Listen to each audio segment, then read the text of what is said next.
Hey everybody, happy Halloween. It is Tuesday, October 31st, the last day of October here in 2023. You're listening to the Mo News podcast. I'm Moshe Wanunu.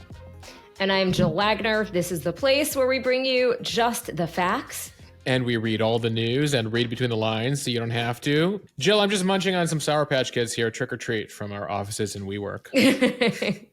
Trick or treat, smell my feet. I hope you're enjoying them. And I will be taking my daughter out trick or treating later today. Well, look, we know that Sour Patch Kids are the top pick in New York when it comes to Halloween candy. Most popular candy in New York State.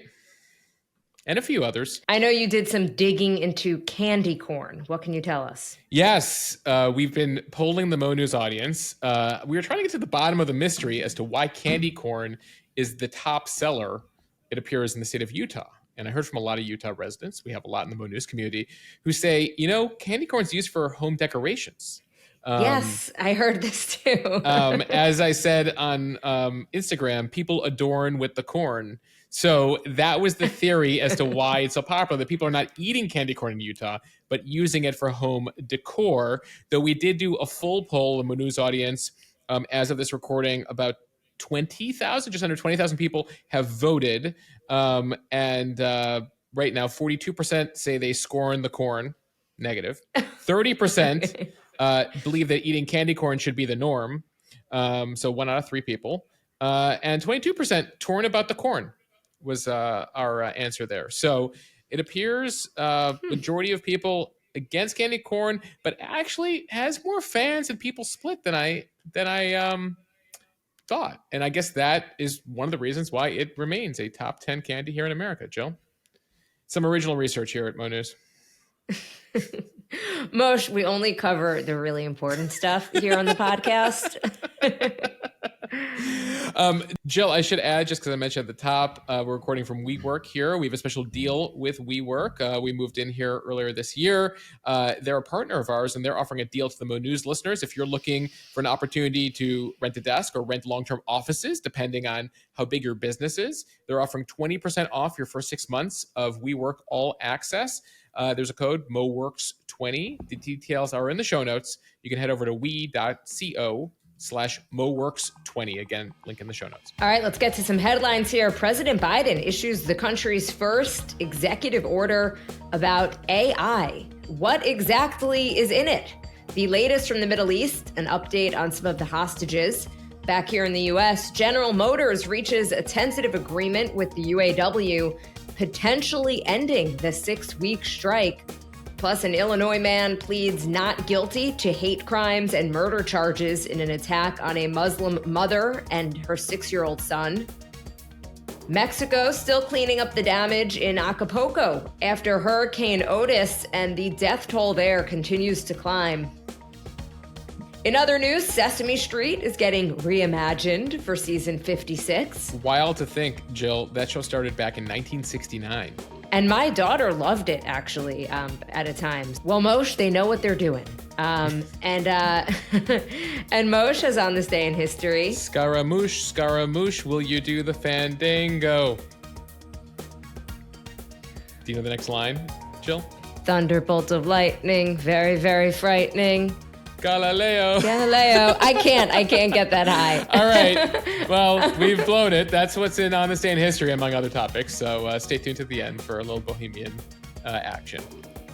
Okay, let's start with the first major action by the U.S. government to safeguard the country when it comes to artificial intelligence. On Monday, President Biden issued a new executive order on AI. It requires new safety assessments, equity and civil rights guidance, and research on AI's impact on the labor market, while law enforcement agencies have warned that they're ready to apply existing law to abuses of AI, and Congress has tried to learn more about the technology to craft new laws. This executive order could have a more immediate impact. The White House breaks the key components of the executive order into 8 parts. Here are a few key ones. 1, it creates some new safety and security standards for AI, including by requiring some AI companies to share safety test results with the federal government, directing the Commerce Department to create guidance for AI watermarking, and creating a cybersecurity program that can make AI tools that help identify flaws in critical software.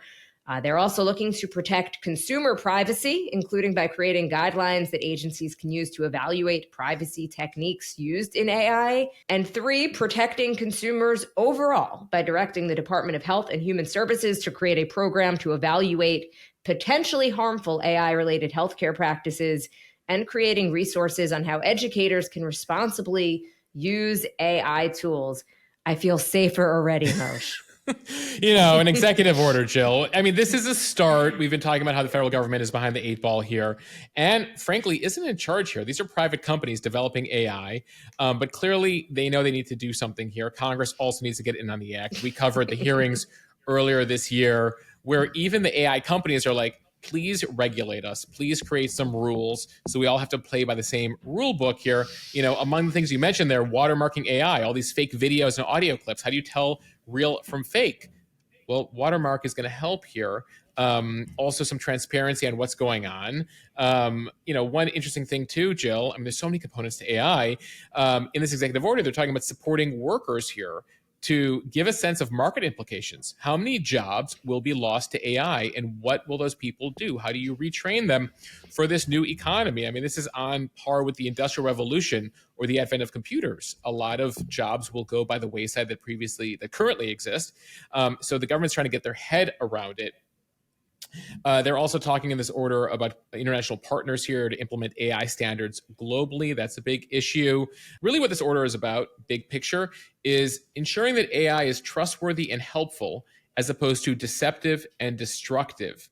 And so clearly more needs to be done here. But the concern in the last year, I mean, really ChatGPT really blew up, Jill, a year ago this month. It feels like at this point it's always been around, but really ChatGPT became a household name based on some of the data we've been looking at from our partners at Cision, really in the fall of last year. So the government making moves here, developing guidance for federal agencies, use and procurement of AI is going to be key. Until now, they've gotten some voluntary commitments from the leading AI companies, Microsoft, Google, etc. More needs to be done. There's going to be a big AI safety summit coming up soon in the UK. And what we're talking about when we're talking about AI, really 15 major American tech companies, many of the names you're familiar with, some not so familiar with. Their initial reaction to some of these voluntary safety commitments and the executive order is that it's not enough yet. More needs to be done. They've even talked about potentially creating an FCC, an entire federal agency just devoted to AI. That's something Elon Musk has thrown out there, among other tech executives. So we're going to give them marks here, Jill, for a nice start. It did sound like a lot of money for studies and research. Yep. But look, as you said, you got to start somewhere. You got to get some basic data on this stuff. It's so new, and they don't want to make the wrong rules. But that's what the government does, Jill. Task forces, focus groups, research, studies, bureaucracy. I mean, honestly, Congress needs to do something because that's where the real money comes in here. So Republicans and Democrats need to come together. First, they need to make sure the government doesn't shut down in 2 weeks.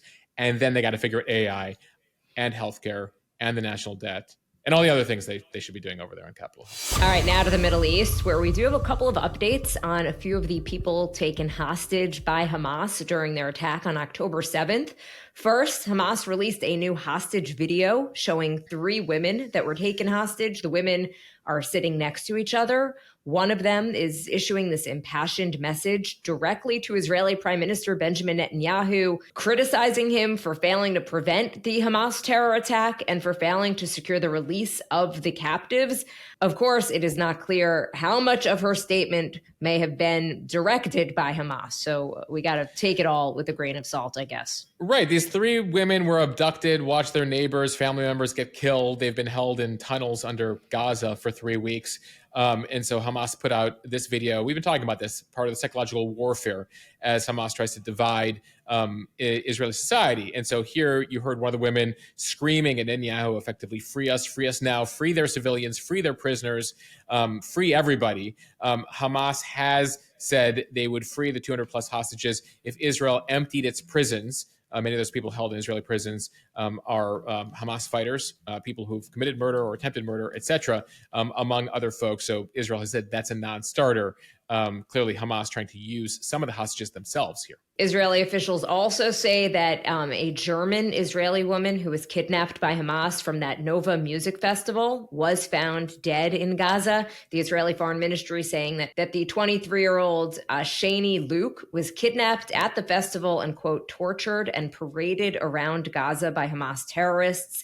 They say that she, quote, experienced unfathomable horrors. The images of her when she was being paraded around were just horrific. Yeah, you might remember on social media a video of a woman in a pickup truck, the back of her body being seen, video taken by Hamas. They paraded her body around. The family, though, was holding out hope based on that video that she might still be alive.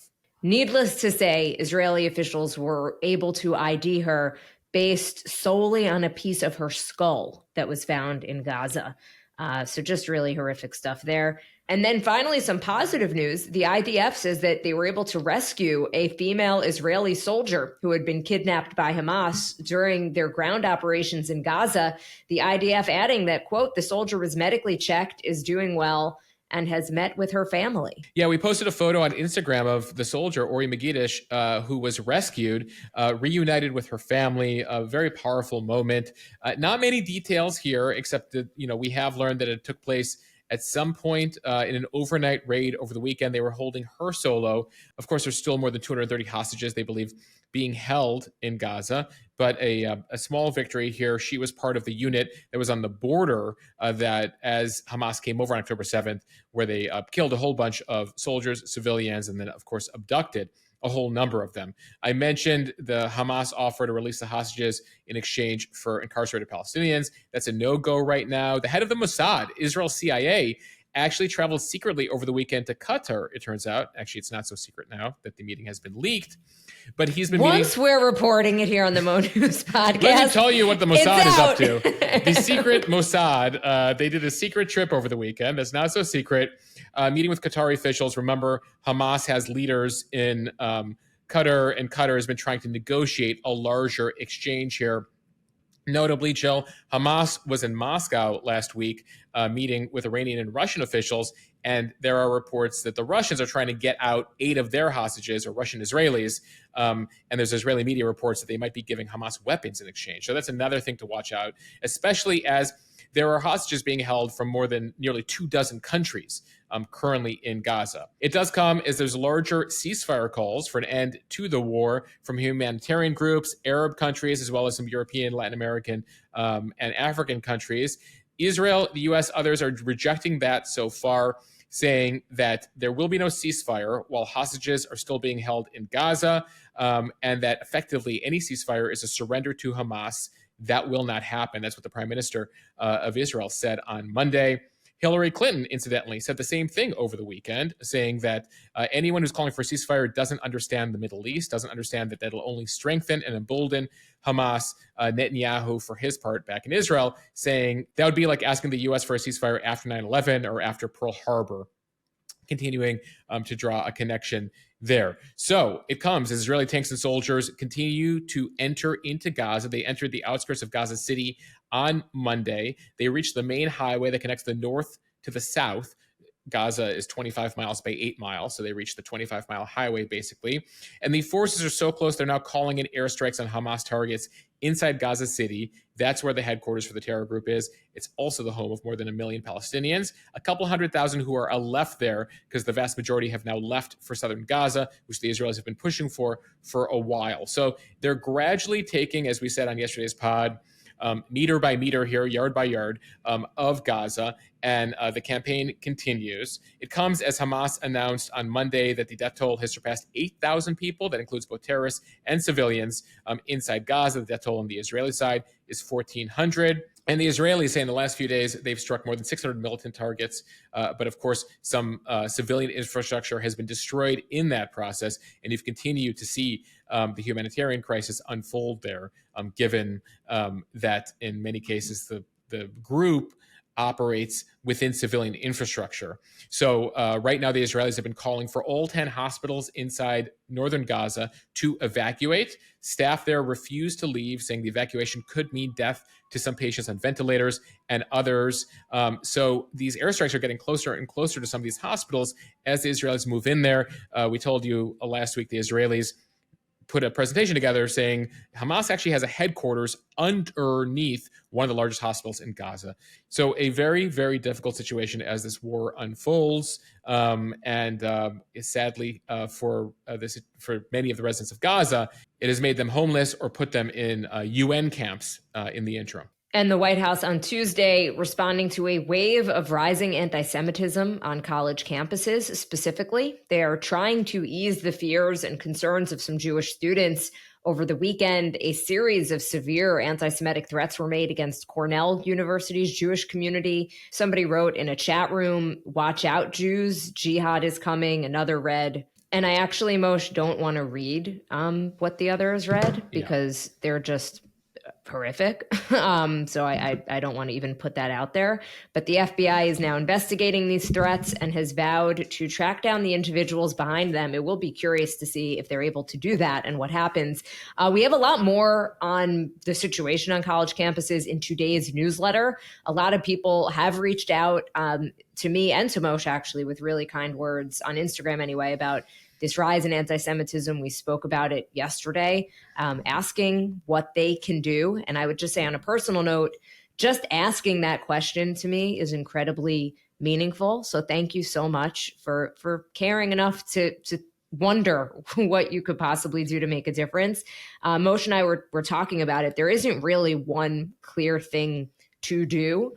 Listening to podcasts like this, getting educated, speak up, have a heart, reach out to people and just kind of vet the things that you are seeing online. And if you see something that's incorrect, try to correct it. Well said, Jill. Well said. Thank you. I mean, there's no real answer. It's really otherwise we would have question. figured it out in the last 3,000 years. So we're still working on it. I did notice over on the premium account, somebody asked you, why, but what's the reason for all of the anti-Semitism? And you're like, where do I start? Do you want to begin with the Greeks or the Romans or the Assyrians or the Babylonians or the early church or the late church or the Protestants or the Catholics? Anyway, moving on. Over on Mo Premium Instagram account, we did that. We posted a couple clips on the main Instagram account as well. Tried to give people a sense of it. There've been entire documentaries and books written about the subject. So tried to give people the history Cliff's Notes there. All right, time now for the speed read from the Associated Press. Facing the loss of another $200 million this week to a lengthy strike, General Motors closed a deal on Monday with UAW President Shawn Fain that should end a contentious 6-week work stoppage. The tentative deal capped a furious few days of agreements that still need to be ratified by 146,000 UAW members at GM, Ford, and Stellantis. Ford agreed to a new contract last week. That was followed by Stellantis on Saturday, which raised the pressure on GM to settle for essentially the same terms as the other automakers. Union members won record pay hikes in what amounts to a significant victory for auto workers after years of stagnant wages and painful concessions made by the union following the 2008 financial crisis. The new contracts will significantly raise costs for the automakers. The companies and some analysts have said that the deals will place the Detroit Three at a disadvantage compared with electric vehicle leader Tesla and foreign brands like Toyota, which are non-unionized. Yeah, we'll get in a second here to the potential impact on consumers. In the meantime, the union members still could vote down these contracts, but it is likely they will bring labor peace to the domestic auto industry, at least until these deals expire in 2028. So we have a few years here. As far as the deal, all three companies agreed to raise general wages by 25% for top assembly plant workers, add cost of living adjustments that'll bring the pay increases to nearly 30% over the next few years. Workers will also get an immediate 11% pay raise upon ratification. Now, the union was asking for 40% raises and a 32-hour work week for 40 hours of pay, but didn't get all their demands, but did pretty well here. Now, notably, a study this month by Moody's found that annual labor costs will now rise by more than $1 billion for Stellantis, GM, and nearly $1.5 billion for Ford in the final year of this contract. And that study actually assumed slightly lower wage increases than they eventually won. So Ford says these deals could add up to $1,000 in labor costs for every vehicle. So consumer beware, as they have to pay all these auto workers, you could see those prices passed along to you when you buy your next new car. From NPR, the man accused of murder, attempted murder, and a hate crime in an attack on a Palestinian-American woman and her young son pleaded not guilty on Monday following his indictment by an Illinois grand jury. 71-year-old Joseph Zuba is charged in the fatal stabbing of 6-year-old Wadia Al-Fayoum and the wounding of his mother, Hanan Shaheen, on October 14th. Authorities say the victims were targeted because of their Muslim faith and as a response to the war between Israel and Hamas. Shaheen told police that Zuba, her landlord in Plainfield in Will County, was upset over the war and attacked them after she had urged him to, quote, pray for peace. Shaheen is recovering from multiple stab wounds and has asked the public to pray for peace as well. Yeah, the murder charge in the indictment against Zuba describes the boy's death as a result of exceptionally brutal behavior. The attack on the family, which has renewed anti-Islamic fears in Chicago, in the largest established Palestinian community outside Chicago, has drawn condemnation from across the spectrum. Local rabbis in Chicago even attended the funeral. The White House has condemned the attack. A judge has ordered Zuba detained until his trial starts next year. Defense attorneys had argued because of his age, his veteran status, and no previous crimes that he should be released. The judge ruled against that. From Reuters, Mexico's government intensified efforts to get the stricken coastal city of Acapulco back on its feet as the toll of dead and missing from a record-breaking hurricane that ravaged the iconic beach resort continued to climb. Hurricane Otis ripped through Acapulco as a Category 5 storm on Wednesday, wrecking homes, hotels, and businesses with 165-mile-per-hour winds, which downed power lines and communications for a city that has nearly 900,000 inhabitants. Looting broke out as food, water, and gasoline became scarce after the destruction caused by Otis. The government on Sunday said 48 people had been killed, with 6 people missing. Jill, when we told people first about this, this was this is what they thought was going to be a tropical storm that escalated into Cat 5 overnight with warm waters. So some extensive damage here, and people were not able to get out in time because, again, they were not expecting it to be this bad. The cost of the damage could climb as high as $15 billion, according to estimates from the Mexican government. From NBC, a warning for consumers regarding eye drops. U.S. health regulators are warning people not to use more than 24 varieties of over-the-counter eye drops because of the risk of infections that could lead to blindness. The FDA issued an alert on Friday flagging 26 eye care products, including eye drops and gels from CVS, Leader, Cardinal Health, Rugby, Rite Aid, Target, Up and Up, and Velocity Pharma. We're going to be linking to a full list in the show notes. Consumers should stop using the products immediately and avoid purchasing any that remain on the pharmacy and store shelves. The agency asked the companies to recall their products last week because FDA inspectors found unsanitary conditions and bacteria at the facility producing the drops. The FDA did not disclose the location of the factory or when it was inspected.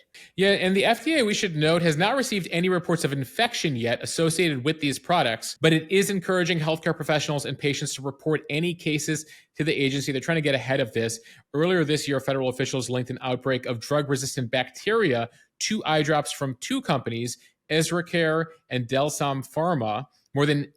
In those cases, more than 80 people in the U.S. tested positive for eye infections from a rare bacterial strain, according to the CDC. After the products were recalled in February, health inspectors visited the manufacturing plant in India for those eye drops and uncovered problems with how they're made, tested, including inadequate sterility measures.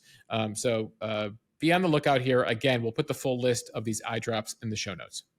And from The Hollywood Reporter, Sesame Street set to undergo some major renovations. The long-running children's series will be getting a creative overhaul for its 56th season, which will debut in 2025. The most significant change will see the program drop the magazine-style format that it has long used in favor of 2 longer, more narrative-driven segments, which will be paired with a new animated series, Tales from 123. The new format will feature 2 11-minute story segments with the new animated series sandwiched in between them. Wait, so less of the kind of like little segments of like Cookie Monster counting for like 2 minutes, and I guess we're gonna go deeper. We're gonna get really deep with these characters now, Jill. Yes, because that's exactly what kids have, the attention span for the attention span for deep narrative-driven segments. Listen, Jill, I'm sure the smart folks at Sesame Street have done some focus groups, but you can. but I hear a bit of skepticism from you. The CEO of Sesame Workshop telling The Hollywood Reporter, with any change, you have evolutions, and then you have things that are slightly bigger steps while staying core to who we are. We felt like this was a moment to step back and think bigger about how we evolve it. An exec there says that it will give them an opportunity to dive further into the narrative. What narrative? Calling the changes a reimagining of the show and adding that the longer segments will allow for more dynamic and sophisticated stories. This is like Bert and Ernie meets Mad Men. Yeah, meets Ozark. Let's get deep. What happened previously on Sesame Street? Cookie Monster. Why are you so into cookies? Where did that start? We're gonna go deeper. We're gonna get to like Oscar the Grouch as a child to find out like what made him so grouchy. Listen, Sesame Street's held up the test of time, Jill. As we mentioned, it started in 1969, so I guess it has to evolve here. We'll see what comes of it. We're told there will be other tweaks as well, as including having what they call a signature song in every episode. They're hoping to bring on some famous musicians, and this has always been typical. I remember growing up where they had the cameos from the Diana Rosses and the Michael Jacksons of the world. So I guess that's going to continue. They're also going to have Muppet characters address the camera to talk to kids watching the show, so make it more immersive there. And then you mentioned this other animated series they're coming up with. They're calling that Tales from 123, and they say that'll give viewers an opportunity to go inside 123 Sesame Street. Actually, I didn't know Sesame Street had an address. It's 123 Sesame Street? That makes sense, I guess. The more you know. I'd never realized that either. They call it the most famous apartment building in the world. Again, I just kind of assumed it was the street, but I guess if you're going to send them letters, they should have an address. So there you go. As far as where you can see this, right now Sesame Street is nearing the end of its 5-year deal with Warner Brothers Discovery. So right now, new episodes are debuting on Max, on the Max streaming service, and then they go to PBS after 9 months. Their deal is going to be ending soon with Warner Brothers Discovery. So we'll see where this new show ends up, whether it remains on Max or goes somewhere else. And Moshe, with this new format, it sounds very adult. Perhaps it'll land on one of our what we're watching, reading, and eating. Yeah, it sounds like Game of Thrones here. Like, okay, so the Ernie as a child had a dad that, anyway, moving on.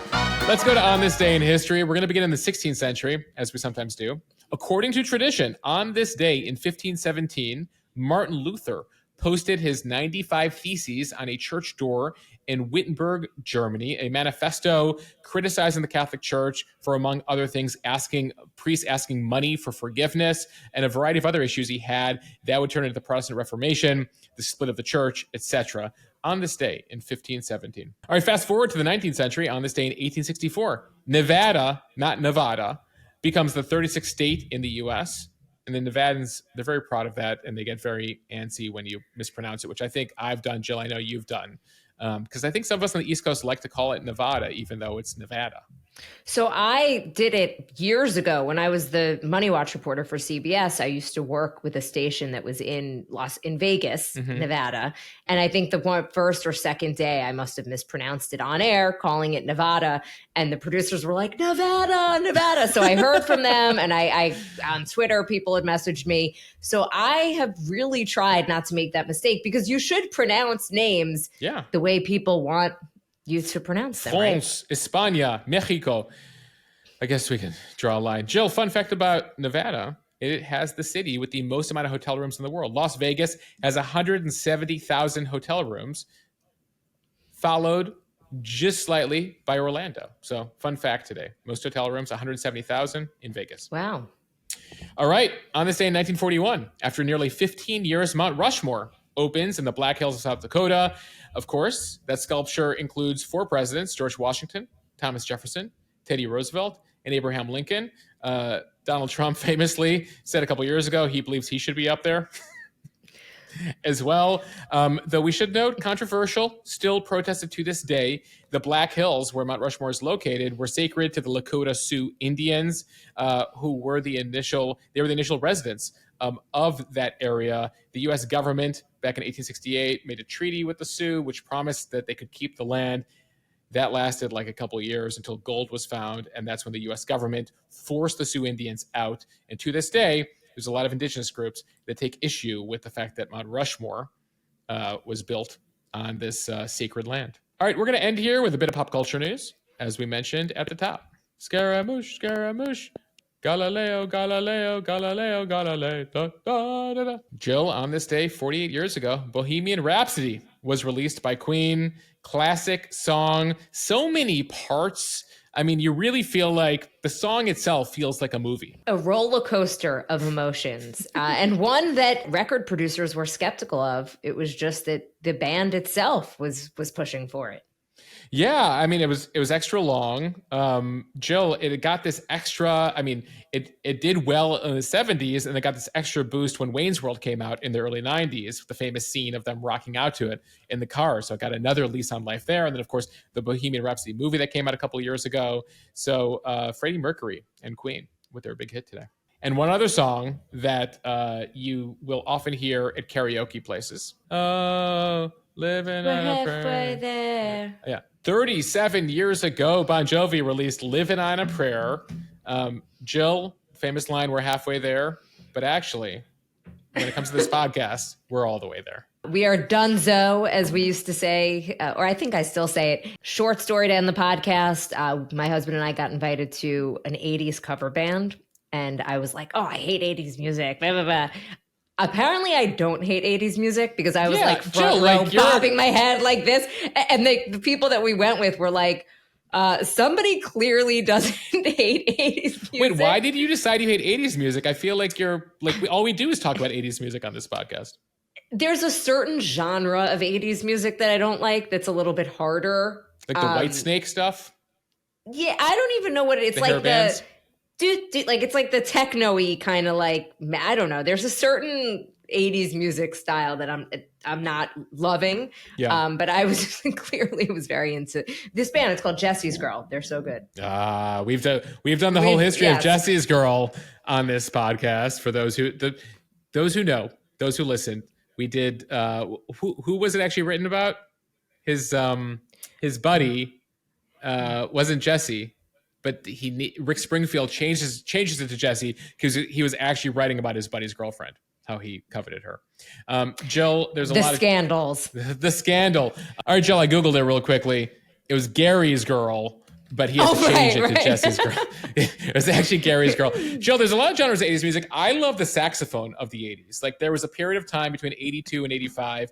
If you've seen St. Elmo's Fire, where they just brought in the like smooth sax into all the songs. But I digress because we did say we were all the way there, not halfway there. So should you read us out? All right. We want to thank you for listening to the Mo News podcast. If you like what you hear, share this with your friends. It will help us grow. We would really appreciate it. Follow us and subscribe so you don't miss an episode, and throw us a review in the App Store. Yeah, if you can take a moment to review this podcast, we appreciate it. It helps us grow, helps us expand. And that's all she wrote on this October 31st, Jill. I'll see you and everyone else in November. Have a happy Halloween. I'll be gone till November. Gone till November. Okay, goodbye.